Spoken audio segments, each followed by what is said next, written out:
Shri Guru Charitra, Chapter 13.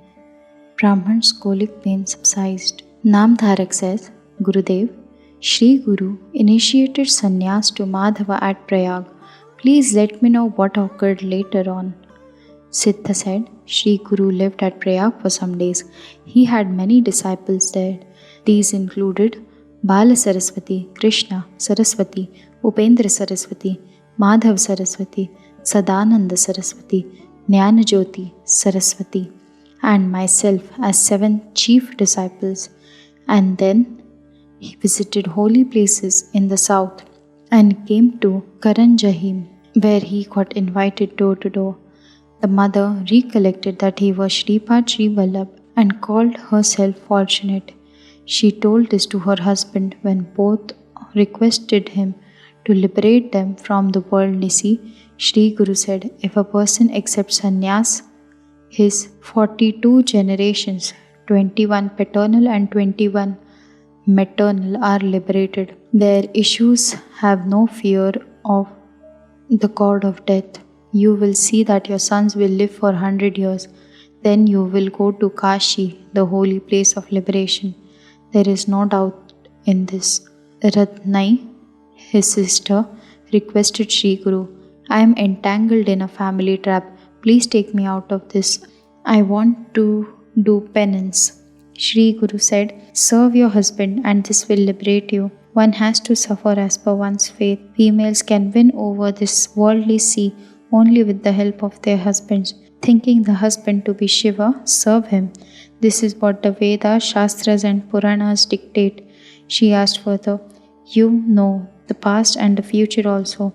Please tell me what is my future. Shri Guru says, in the previous birth, you hit a cow with your legs. You made the neighboring couples quarrel amongst themselves.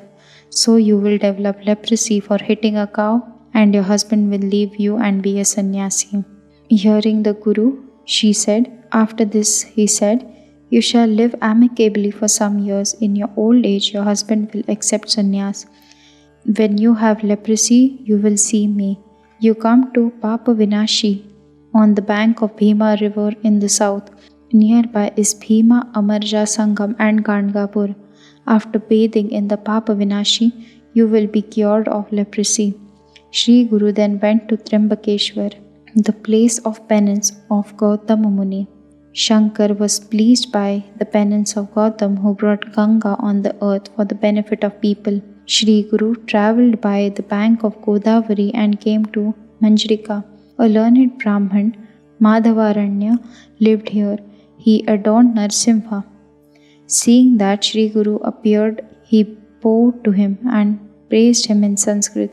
Shri Guru was pleased and appeared before him in his divine form. Madhavaranya prostrated before him and chanted prayers. Shri Guru then blessed him. Shri Guru then went to Brahmeshwar. Here, a Brahmin suffered from acute colic pain. He was rolling in sand of river due to severe pain. He had been on fast for several days. Whenever he dined, he had severe pain.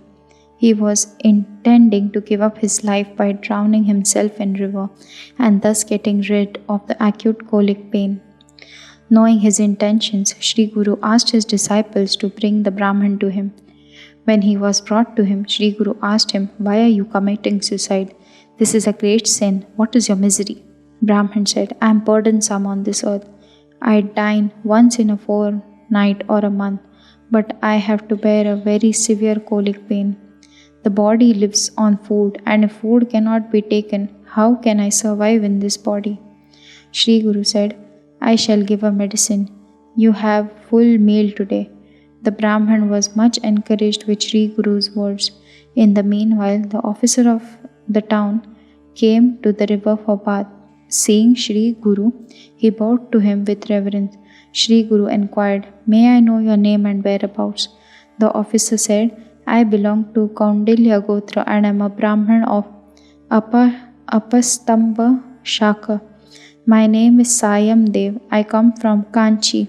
I am serving here as a town officer of a Muslim ruler for a year.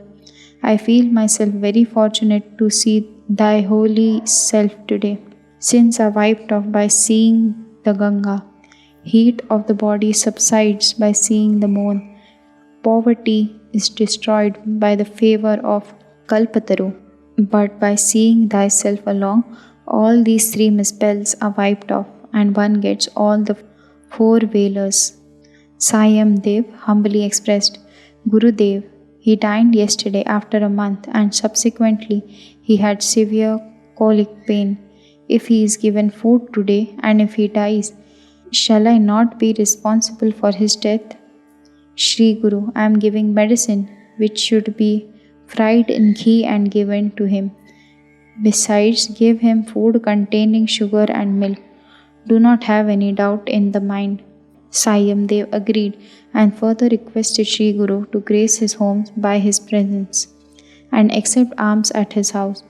Shri Guru gladly accepted the invitation. Shri Guru, 3 Brahmins and other disciples came to Sayam Dev. Sayam Dev's wife Jakai was a devoted wife. Both worshipped Shri Guru ceremoniously. They worshipped the disciples also. All had a happy dinner that day. The colic pain of the Brahmin disappeared instantly by the grace of Shri Guru. All were wonderstruck to see this miracle. Shri Guru blessed Sayam Dev, saying, Your family will flourish and devotion of Guru will be continued in the later generations of your family. Chapter 14. Muslim king favors Sayam Dev. Sayam Dev bowed to Shri Guru and said, Gurudev, though you are a Trimurti incarnation, due to our ignorance you appear to us as a human being. The truth is you are all pervading. It is beyond our intellect to describe your greatness. I am the servant of Muslim king who is very cruel. He invites a Brahman every year and kills him. He has invited me today. If I go to him, he will kill me. But as I have now seen your holy, how can he dare to kill me? Shri Guru placed his palm on his head and said, You don't care a bit. You go to the king fearlessly. He will receive you well and send you back to me. Have faith in my words. I am here till you return. Then I shall proceed further. You have been my devotee. You will live happily and have lasting wealth. Sayam Dev went to cruel Muslim king. He was reciting Shri Guru's name all this time. As soon as the king saw Sayam Dev, he turned his face and went inside.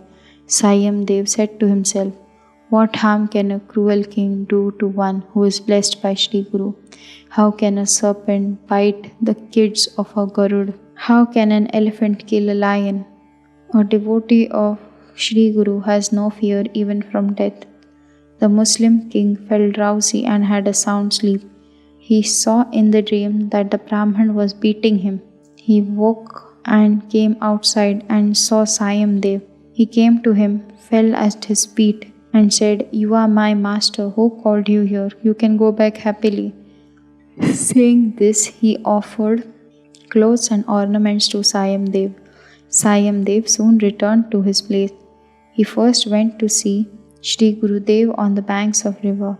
He bowed to Shri Guru and reported what had happened.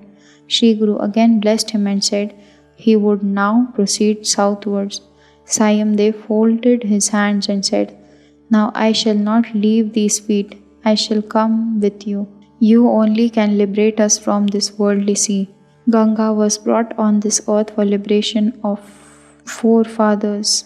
In the same way, you have descended on this earth for our liberation. Shri Guru says, I am going southwards for a certain purpose. You shall see me again after 15 years. I shall be then staying near your place. You should then come to me with your family and children. You should live without worry. All your miseries and wants will be wiped off now. Sayam Dev offered clothes and ornaments to Shri Guru. Shri Guru came to Arogya Bhavani, Vaidyanath, and lived there secretly.